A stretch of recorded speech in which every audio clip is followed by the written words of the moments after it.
a kò ní owó kan tí a fẹ́ san fún ìtúsílẹ̀ àwọn mẹ́rìndínlókòó-lé-ní-irínwó obìnrin àtọkùnrin tó wà ní àkàkà àwọn agbésùmọ̀mí.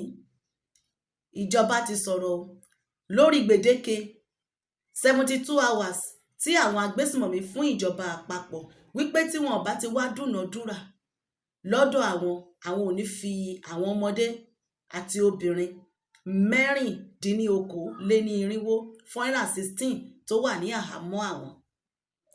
Ndúmí, sínétọ̀ tó ń ṣojú apá gúúsù Borno, sínétọ̀ Ndúmí ló jáde síta ló fi ìdí ọ̀rọ̀ náà múlẹ̀ o lónìí ọjọ́ 23 nínú oṣù kẹrin 2026 níbi tí ó ti sọ ọ̀rọ̀ yẹn tí wọ́n ṣe ìfọ̀rọ̀wérọ̀ pẹ̀lú rẹ̀ lórí Arise TV. Ló ti sọ ọ̀rọ̀ náà wípé ìjọba ní àwọn ò ní owó ìtúsílẹ̀ kan tí àwọn fẹ́ san fún àwọn agbésùmọ̀mí látàrí àwọn 416 tó wà ní ọ̀dọ̀ wọn. Ẹ̀yin ènìyàn wa, a fi ohùn sí kẹ́ gbọ́ ọ̀rọ̀ lẹ́nu Ndúmí bó ṣe ṣàlàyé. Ó ní ìlú tí wọ́n ti jí àwọn 416 yìí gbé, ó ní ìjọba ìbílẹ̀ òun ni. Ó lóun mọ ìlú yẹn dáadáa. Ó ní gbogbo population àwọn èèyàn tó wà nínú ìlú yẹn, ó ní wọn ò ju 5,000 lọ. Ó ní ìlú yẹn téèyàn bá ń wa ọkọ̀, ó ní kò ju kìlómítà 12 sí Màdúgùrí. Pópónà Màdúgùrí sí ìlú náà, ó ní kò ju kìlómítà 12 tó bá ń drive. Ṣé ẹ rí àwọn nǹkan tó ń ṣẹlẹ̀ nínú ìlú? Ìjọba ti wá sọ báyìí pé àwọn ò ní owó kan táwọn fẹ́ sọ fágbésùmọ̀mí o. Bákan náà ni ẹ wo arákùnrin John tó jẹ́ ọmọ iléèwé fásitì Jos tó ṣẹ̀ṣẹ̀ jáde tó retí lẹ́tà tó fẹ́ fi lọ ṣe àgùnbánirọ̀ tí wọ́n jí gbé ní ọjọ́ 11 oṣù kẹrin ọdún tí a wà yìí náà ni.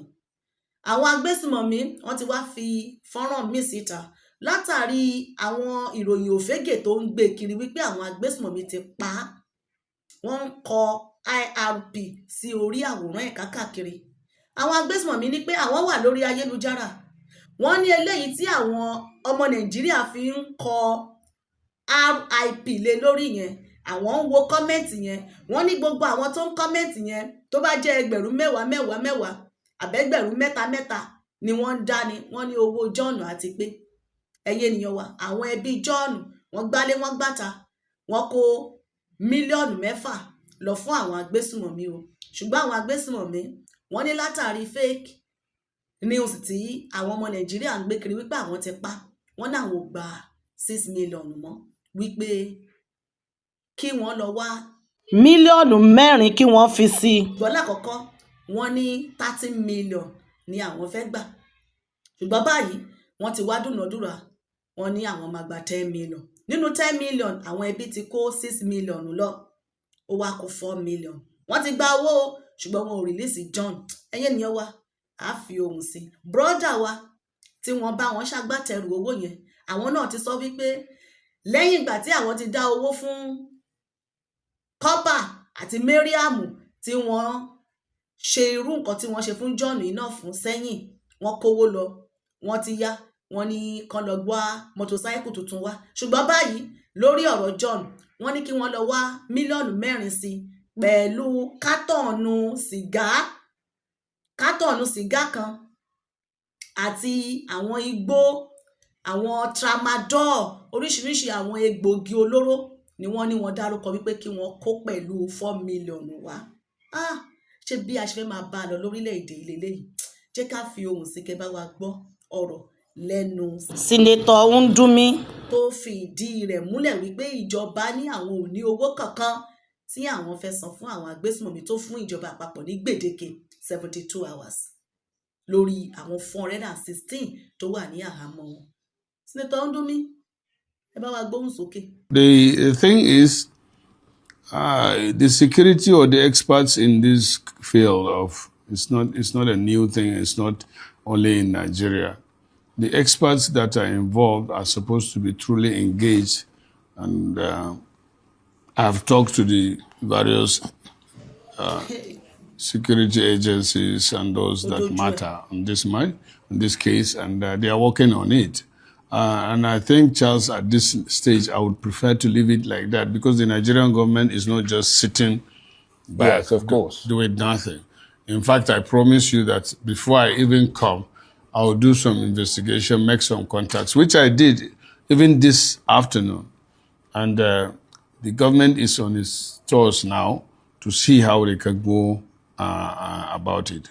But I don't think it is appropriate to outrightly say, hey, go and negotiate with these people, give them the money they need, Indeed. and then get people released. But then what are the alternatives? Is a forceful rescue operation even viable here? Or would it risk triggering exactly what the militants are threatening? And I don't think this conversation should extend to this level, Charles, because, as I said, it's a security matter. And I think the terrorists or the insurgents even have more information than you think. So for us to start discussing the strategies, how to go about it, the bottom line is that the government should do whatever it can legitimately without compromising legalities, sovereignty, authority of the Nigerian government to get these people out. And it can be done. It has been done before. So it's not necessarily to say, oh, give them the money, go and find 5 billion that they're demanding and hand it over to them and get these people out. And also, it's not just to say, oh, don't give them anything, just go after them and do. No. I think the investigation, the intelligence, the surveillance, the other things that will determine which is the best way forward. Ẹ̀yin ènìyàn wa, pẹ̀lú àlàyé tí Gúnmi ṣe yìí, ó ní ìjọba ìbílẹ̀ òun gangan ni wọ́n ti kó àwọn 416 yẹn o. Ṣùgbọ́n ó lóun support ìgbésẹ̀ ìjọba látàrí bí wọ́n sọ wípé àwọn ò ní san no ransom táwọn máa san. Gẹ́gẹ́ bí ohun tí ará ìlú sọ náà wípé bí abọ́ ṣe ń san owó fún wọn yẹn, ó túbọ̀ ń fún wọn lágbára. Wọ́n ti wá sọ di business, wọ́n ti sọ di okòòwò. Wọ́n ti san owó, wọ́n ní kí wọ́n mú ọ̀kadà wá, kí wọ́n ra gàrí wá, kí wọ́n ra ìrẹsì wá, kí wọ́n gbé mínírà wá, oríṣiríṣi ẹbọ ni wọ́n máa ń yàn. Ẹ̀yin ènìyàn wa, ṣùgbọ́n ká tí rò báyìí, àwọn ìjọba, tá bá ní ìjọba, àwọn ni governor, rep, senator Ngumi, tó bá jẹ́ ọ̀kan nínú àwọn ọmọ ẹ̀, ẹyọ̀kan la pé o, ṣé a ní kí wọ́n má sanwó? Ṣé ọ̀kẹ́ gbogbo ẹ̀ báyìí jọ ń wọnú ara wọn ni? Àwọn tí ẹ̀wọ̀n wọ̀nyí tóun náà ti fìdí ẹ̀ múlẹ̀ wípé a ní àwọn ìlú tóun mọ̀ dáadáa ni wọ́n ti lọ kó wọn. Fọ́nrán yẹn gùn jù lé lọ bó tó ti sọ̀rọ̀ yẹn. Pẹ̀lú àwọn àlàyé tó ṣe gan, ó ní nígbà tí wọ́n kọ́ lọ jí wọn gbé, ó ní 547 ni wọ́n pè. Ìgbà tó yá ni wọ́n sọ wípé 416 ni wọ́n. Nínú àwọn 416 yẹn, 16 tó wà ní àkàkà wọn lọ́wọ́lọ́wọ́ yìí. Àárí òbí tó máa ní bí èèyàn 4 níbẹ̀. Lóòótọ́ bó ṣe ń fún wọn lówó yẹn, ẹ̀yin ènìyàn wa, ó túbọ̀ ń fún wọn lágbára o, torí wọ́n ti wá sọ di okòòwò. Ṣùgbọ́n tó bá jẹ́ ọmọ àwọn governor tàbí president tàbí rep àbí senator tàbí ìyàwó senator ló wà lákàkà wọn, ṣé wọn ò ní sanwó? Ẹ̀yin ènìyàn wa, kí ló tẹ́ bá wa rí sí? Jẹ́ ká rí èròǹgbà yín lábẹ́ ọ̀rọ̀ eléyìí tí Senator Ngumi sọ àti ìjọba wípé àwọn ò ní owó kan táwọn fẹ́ san. Ẹ jẹ́ ká rí èròǹgbà yín. Ẹ jẹ́ ká fi ohùn sí, kẹ́ bá wa gbọ́ àwọn nǹkan tí wọ́n náà ti fẹ́ gbà kí àwọn tó lè fi Brother John sílẹ̀ látàrí ìgbìyànjú àwọn òbí rẹ̀ tí wọ́n ti gbé mílíọ̀nù 6 lọ. Brother wa, ẹ bá wa ṣàlàyé lẹ́kùnrẹ́rẹ́ fún àwọn ènìyàn wa tí wọ́n ń gbọ́ wa. Nigerians, so bandits have released another video of John Aruma. For those of you who don't know this guy, his name is John Aruma. He was kidnapped on Saturday, the 11th of April 2026, on his way to Kaduna from Plateau State. At first, the bandit demanded 30 million naira. The family pleaded and they brought it down to 5 million naira. The family managed to raise the money because I told them that I don't do fundraising. and I can never in my life do fundraising for bandits again. Never in my life. That Abaun, Mariam and Co was the last. So, but they managed to raise 5 million naira. So they called this bandit on Saturday to hand over the money so that these guys will hand over their son to them. Bandit told them that they need to add something on top of that 5 million naira. They pleaded, but the bandit insisted that they must add something like 1 million naira. So the family added 1 million naira extra, making it 6 million naira, and gave to them. They now went back.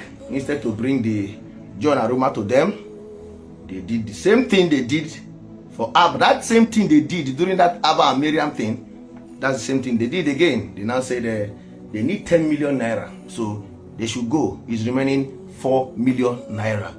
Just the same thing they did. So after the family left, yesterday, so rumors started flying that bandits have unalived the guy, because I saw some people coming to my DM to send me photo to ask me if it is true that bandits have unalived the guy after collecting 6 million. I remember answering the few ones I could answer, I was like, no, but many were still coming, that they saw the thing on the internet. People are saying that the bandits have unalived the guy. Me, I know it's not true. So bandits now, they now got hold of that news or story going around on social media.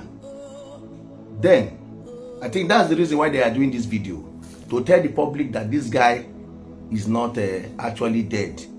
That story is a fake story.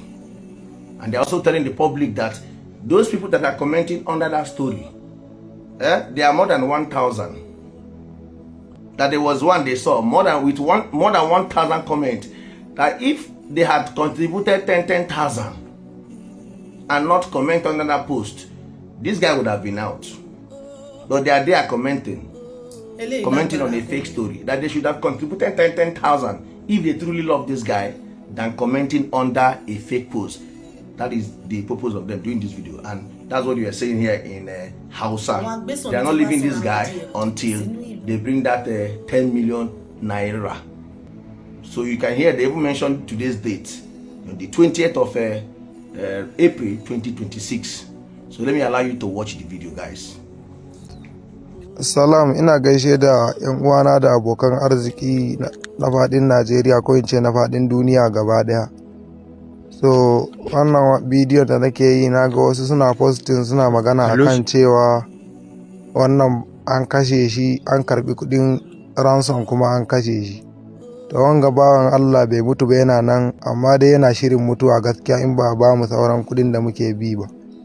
Kuma ni dai a gani na shawarin da zan ba mu 'yan social media, wannan cece kuce da ake faɗi kaza mutane 1000 plus, so ina ganin da 10,000 suka hada da wannan hayaniyan, ina ganin ma watakila da ya tafi gida. So amma za ku ji sauran bayani a gare shi. Yau dai ina ganin yau Monday ne ko April 20 ga wata 20 ba 2026. To amma zai muku sauran explanation din. Na kwana mutane na nan dare na raye. Sauran cika kudi 4 million ne a cika a fitar da nan. Nawa ne dama an ce ku kawo? Dama miliyan 10 ne. To ka gaya musu da English, ka san mutanen kan ba Hausa suke ji ba. Is remaining they say I should pay 10 million. So they pay 6 million, remaining 4 million naira. So I'm still alive. Today is 20th April 2026. I'm still alive. To lahiya lau. Na ganin ni dai duk wayannan to sun ganshi, sun san yana raye, tunda da yau sun san date din na wata, sun san nawa ne. Amma ina ganin ko gwamnan Plateau ne ya zo nan bai karban ka, dole sai an cika wannan kudin. In kuma zai iya ya taso da kanshi ya zo, muna nan muna jiran shi, muna shirye, muna daidai da shi kuma. Àyè gba agbésùmọ̀mí o, wọ́n ti ń sọ déètì. Wọ́n ń sọ wípé over 1,000 comment tó bá bẹ̀rẹ̀ sí dá 10,000 pé owó John àti pé ẹyẹ ènìyàn wa ṣe rí ibi tí tó padà bá wa dé lórílẹ̀‐èdè yìí. ẹ̀yin ènìyàn wa ṣe bá wa gbọ́ àlàyé lẹ́nu brọ́dà wa ẹ̀ àwọn náà sọ wípé láti orí kọ́pà abá táwọn ti bá wọn gba owó jọ àti Mariam tí wọ́n ti rí oríṣiríṣi tí àwọn agbésùmọ̀mí ṣe àwọn yẹn tẹ̀ lóṣù 3 dáadáa lẹ́yìn ẹ̀ ni wọ́n ṣẹ̀ wá fi wọ́n sílẹ̀ ó lóun náà ò ti gba owó fún anybody tó bá jí gbé mọ́ torí ó ti wá rí wọn pé àwọn eléyìí wọ́n kàn fi ará ìlú wọ́n kàn fi wọ́n ń gba owó ni wọ́n kàn ti wá sọ ìjínigbé yẹn wọ́n ti sọ di business èdè Haúsá ni wọ́n sọ o ẹ̀yin ènìyàn wa kò tán síbẹ̀ o wọ́n ti upgrade o lẹ́yìn ìgbà tí wọ́n ti sọ wípé àwọn máa gba 4 million pẹ̀lú ẹ̀ wọ́n ti wá jáde síta lánàá wípé wọ́n gbọ́dọ̀ gbé sìgá kátọ̀nù sìgá kan kátọ̀nù àbí dọ́sìn wọ́n ṣàní kó pọ̀ pẹ̀lú igbó Arizona Colorado tó fi máa ń gbámú tó máa ń fà gidi wọ̀nyẹn gbogbo nǹkan tó ṣà ń fà wọ́n ní as much as wọ́n bá ṣe lè kó bó bá ṣe pọ̀ tó kọ́kọ́ wá jẹ́ ká ti gbọ́ yẹn náà lẹ́nu brọ́dà wa. It took the Nigerian police 2 days to arrest a content creator that made a viral post saying that people should not come to Abuja, that Abuja is not safe. Just 2 days, Nigerian police arrested him. 2 days. 2 days. John Arum was kidnapped on the 11th of April 2026. Today is 21st of April 2026, making it 10 days in the hand of kidnappers, even after the case was reported to the police in Plateau State there. 10 days in the hand of kidnappers. And the Nigerian police, they are still investigating it up to today. 10 days. They are still investigating it up till this day. What does that tell you? Bro, what does that tell you? It tells you that, bro, when it comes to Ashake TV show. Don't believe anything like Nigerian police or security agencies that are working behind the scene for your safety. It is false. Lie! That is why sometimes I pity for those that come under the comment section to say, English Aladi, don't post everything here. You are going to jeopardize the what do you call it? The security, no security is working for you behind the scene. I'm telling you the gospel truth. First reality, guys. Some of those kidnapped victims, the family will pay for ransom, and when they are coming out, police will intercept them, and police will claim that they release the person. But the family paid for ransom. Bro, and I go live for you. 10 days. And these guys are still posting from the same location. The same location, releasing videos there. They have not changed location. They are still there, putting call across. In fact, they even called today, demanding weed of 20,000. They should bring them carton of cigarette. Weed of 20 carton of cigarette, and they should bring this thing for them too. What they call this drug? What they call this drug name again? Oh, Exol or what they call it, Tramadol or what? They should buy as many as they can. Nigerians, open your eyes. Nobody is working behind the scene for you. Guys, make we come out now. I know how many times I've given these people information behind the scene, and I'll put my ear on the ground to wait for a result. Nothing. They will just they'll pull it away. They will chew it and pull it away.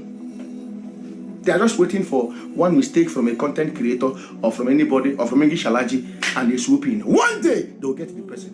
But John Arum, 10 days now, no, nothing. John Arum is still there. Nigerians, open your eyes. Open your eyes. Open your eyes. Open your eyes, my people. Open your eyes. These people are not working for us. We are on our own in this country. Open your eyes. Open your eyes. How many times have you reported kidnap case to them? And they track that. Number cannot be tracked when it has to do with kidnapper. But if it has to do with a content creator, it can be tracked. ẹ̀yin ènìyàn wa ṣé ẹ bá wa gbọ́ gbogbo àwọn àlàyé yẹn bẹ́ẹ̀ yẹn ṣé ẹ rí wípé wọ́n ti wá sọ di business àyè gbà wọ́n gbọ́dọ̀ tí brother yìí sọ wípé defend yourself o wípé kò sí ẹlẹ́ṣọ́ ààbò kan níbì kan fún anybody ẹnikẹ́ni ìbájọ́ ọlọ́pàá ọ̀gá kọmíṣánná ọlọ́pàá ṣé ẹ gbọ́ lẹ́nu wọn náà tó ní àwọn ti upgrade àwọn ti ṣe kinní kan ọjọ́ méjì ni wọ́n ní ó gbà wọ́n tí wọ́n fi wá content creator kan l'Abuja ṣùgbọ́n àwọn tí wọ́n mú John yìí the same location yẹn ibẹ̀ náà ni wọ́n wà kò sí ọlọ́pàá kò sí intelligence kò sí ológun kan tó wá wọn síbi kankan wọ́n kàn ń ṣe nǹkan tó wù wọ́n ni ibẹ̀ náà ni wọ́n wà wọ́n ní wọ́n ìpè lánàá wọ́n receive call so wọ́n ṣe NIN wọ́n register sim card wọn ṣe rí bẹ́yẹn defend yourself kò sí ẹlẹ́ṣọ́ ààbò kan níbì kan nínú ìlú yẹn àwọn tí wọ́n jẹ́ ilé ìwé rẹ̀ àtàwọn òbí rẹ̀ àwọn náà sọ̀rọ̀ ilé ìwé University Jos àwọn náà sọ wípé kí ìjọba kí wọ́n dá sí àwọn òbí ẹ̀ náà wọ́n wà ń bí wọ́n ṣe sọ wípé kí gbogbo ará ìlú kí wọ́n ṣàánú àwọn o jẹ́ ká gbọ́ ọ̀rọ̀ lẹ́nu. It was meant to be a routine trip for 28-year-old John Arumazi, a recent graduate awaiting his National Youth Service mobilization. John had built a reputation as a diligent technician, repairing musical equipment to support his family. But his journey from Jos to Kaduna ended in terror when he and 6 others were intercepted along the highway.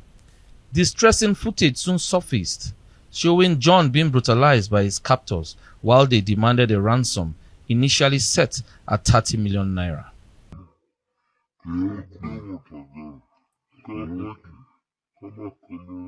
This boy is my blood, and when you see your own brother being beaten like that, honestly I have to tell you the truth, to some extent I cannot continue watching the video. The situation has since grown more dire.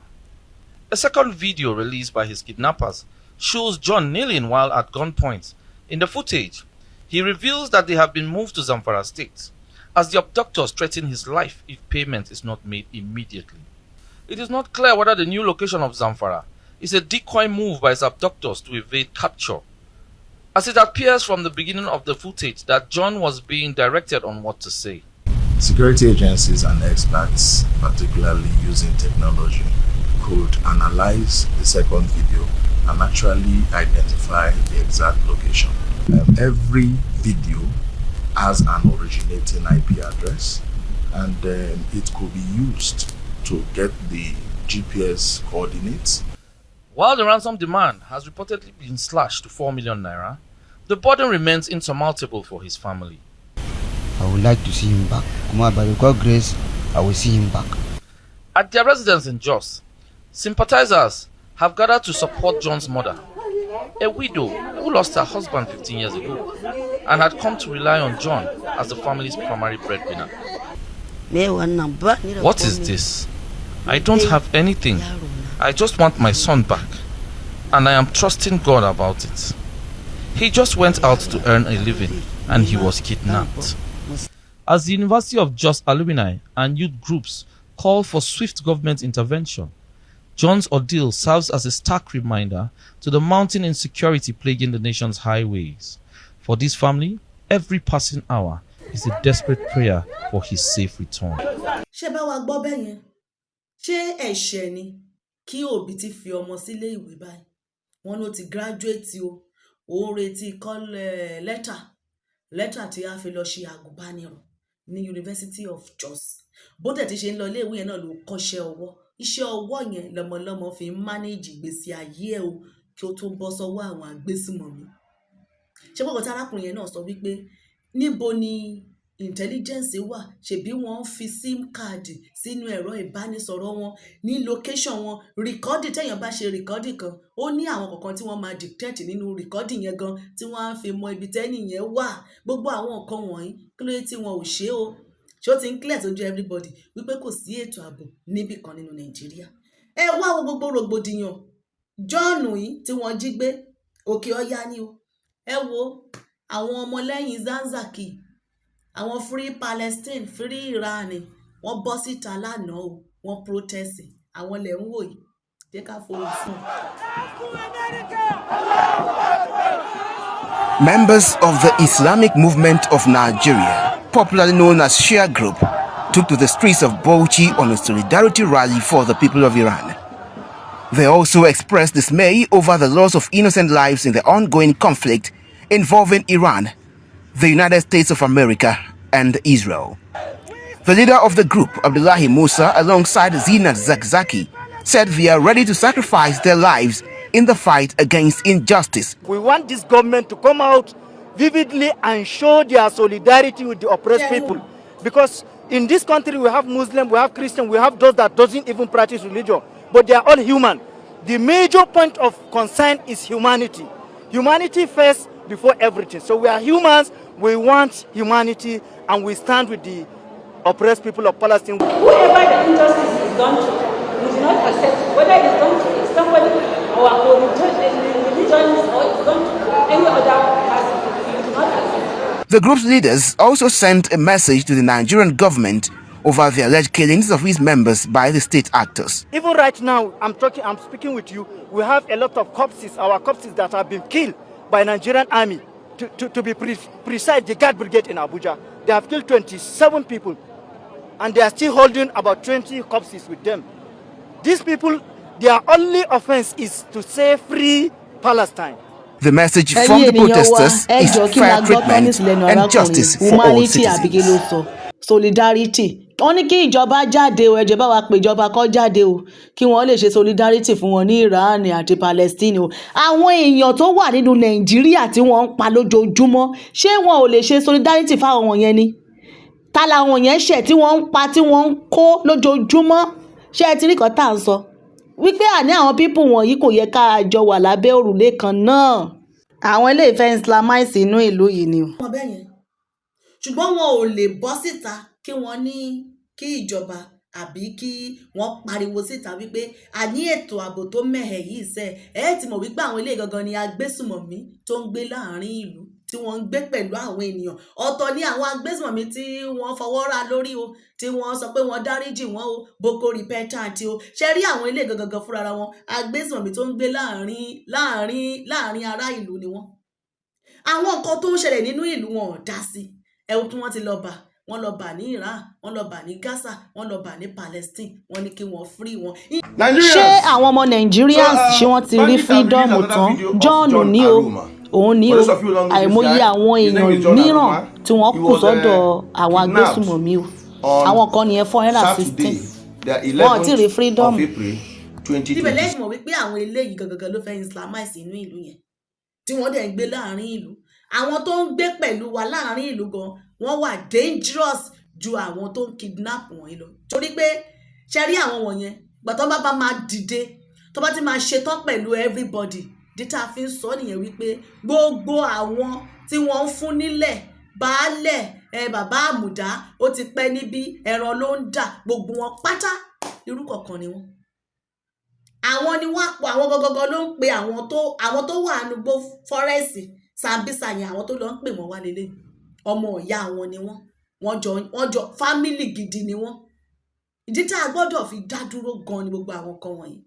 Ilẹ̀ Yorùbá àwọn èèyàn mélòó ló kó fúláàgì sọ́wọ́, ṣùgbọ́n lókè ọya oríṣiríṣi ni wọ́n ń dánwò lára tí ìjọba ò dẹ̀ sọ̀rọ̀. Wọ́n fẹ́ Islamize inú ìlú yẹn ni o. Lórí ọ̀rọ̀ tí Indomie sọ wípé òun báàkì ìjọba Nàìjíríà lórí wípé wọ́n ní àwọn ò ní owó kan táwọn fẹ́ sọ fún àwọn agbésùmọ̀mí yìí mọ́ o. Bóyá ká ní tí wọ́n bá dẹ̀ ti ń ṣe bẹ́ẹ̀ náà láti yọjọ́ yìí kò ní lè dé ibi tó lè dé yìí.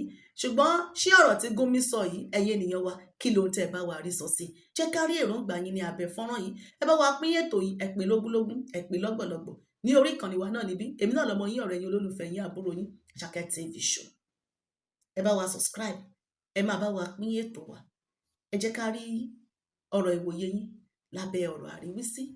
Ohun tẹ́ bá wa rí sí àwọn fọ́nrán tẹ́ bá wa rí wọ̀nyí ẹ jẹ́ ká rí. Àwọn èèyàn wa kan inú WhatsApp ni wọ́n máa send ẹ̀ sí fún mi. Ẹ bá mi máa send ẹ̀ sí abẹ́ ètò tá a bá ṣe. Àwọn èròǹgbà yín ojú tẹ̀yin náà fi rí. Àní ọ̀rọ̀ yìí ọ̀rọ̀ gbogbo wa ni. Ẹ máa bá wa jù sí abẹ́ ètò tá a bá ṣe ni kẹ́ máa kọ sí. Àwọn tó bá ń rí wọ́n á máa ti bẹ̀ rí, ṣùgbọ́n èyí tí ẹ̀ ń jù sí mi nínú WhatsApp tẹ́ ń kọ ránṣẹ́ sí ètò tí bá ṣe, èmi nìkan ni mò ń dá ń wò, ni mò ń dá ń kà. Ẹ máa kọ síta kí àwọn èèyàn náà máa bá wa rí wípé èròǹgbà titi yín nìyẹn lórí ìṣẹ̀lẹ̀ tó ń ṣẹlẹ̀ nínú ìlú. Elédùmarè á dẹ̀ fún wa ṣe, a ò ní dààmú. Odùduwà á gbé wa o, láṣẹ Èdùmàrè.